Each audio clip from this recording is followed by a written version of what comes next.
নারায়ণগঞ্জ জেলার সীমানাবর্তী রূপগঞ্জ উপজেলার পূর্বাচল উপশহরের ইছাপুর এলাকায় বালু নদীতে ডুবে যাওয়া সৃজন সাহা বয়স ২৮ এখনো নিখোঁজ রয়েছেন।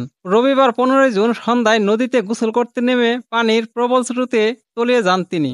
ঘটনার পরপরই ফায়ার সার্ভিসের ডুবুরি দল উদ্ধার অভিযান শুরু করলেও সোমবার ১৬ জুন সন্ধ্যা পর্যন্ত তার কোনো সন্ধান মেলেনি। সৃজন সাহা নরসিংদী জেলার মাধবদী পৌরসভার ৮ নম্বর ওয়ার্ডের কাশীপুর এলাকার বাসিন্দা। তিনি স্বপন কুমার সাহার ছেলে এবং গত বছর নরসিংদী সরকারি কলেজ থেকে মাস্টার্স পাশ করেছেন। পারিবারিক সূত্রে জানা গেছে তিনি রূপগঞ্জের ইছাপুরায় তার নানা শ্রী ব্রাঞ্চারাম সাহার শ্রদ্ধা অনুষ্ঠানে অংশ নিতে এসেছিলেন। নিখোঁজ সৃজনের ছোট ভাই সূর্য সাহা জানান, রবিবার সন্ধ্যায় ভাই হাসি মুখে নদীতে গোসল করতে নামে। আমি মোবাইল ফোনে ভিডিও করছিলাম। হঠাৎই প্রবল স্রোতে সে ডুবে যায় এবং আর ভেসে উঠেনি। সৃজনের মা লিপি সাহা কান্নাজড়িত কণ্ঠে বলেন, ছেলেটা পড়াশোনায় অনেক মেধাবী ছিল, MA পাস করেছে, এখন ওকে আর খুঁজে পাচ্ছে না। এ বিষয়ে পূর্বাচল ফায়ার সার্ভিসের অফিসার উদ্দীপন্য বক্তব্য বলেন, নদীতে প্রবল স্রোতের কারণে উদ্ধার কাজে সমস্যা হচ্ছে, তারপরেও আমাদের ডুবুরির দল সর্বোচ্চ চেষ্টা করে যাচ্ছে। স্থানীয়রা জানান, বালু নদীর এই অংশে সবসময় স্রোত একটু বেশি থাকে। এমন দুর্ঘটনা এড়াতে সংশ্লিষ্ট কর্তৃপক্ষের